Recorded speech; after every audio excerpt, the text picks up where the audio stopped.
Assalomu alaykum do'stlar, yaxshimisizlar? Men bir nimani ochmoqchiman, aytmoqchiman. Telegram bo'yicha, kanal va guruh bo'yicha. Bu kiber hujum emas va kanallarda, guruhlarda adminligini olish emas. Albatta o'zingiz ochgan kanal va guruhga o'zingiz egalik qila olasiz va shuni yo'llarini tushuntirib beraman.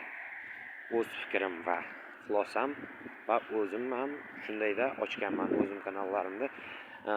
Kanallarda va guruhlarda siz 1-2 yil oldingi bir zvezda kanallaringiz bo'lsa, 3-4 yil bo'lmasam, shu kanallaringizni ochib ketdi. Lekin shu vaqt oralig'ida telefon raqamingiz ham o'chgan yoki boshqa sim karta olgan bo'lsangiz, yana shu sim karta bo'sh bo'lgan bo'lsa, hozir foydalangan bo'lsa, olasiz va Telegram akkaunt ochasiz va guruh va kanalingizni adminligini yana tiklab olasiz.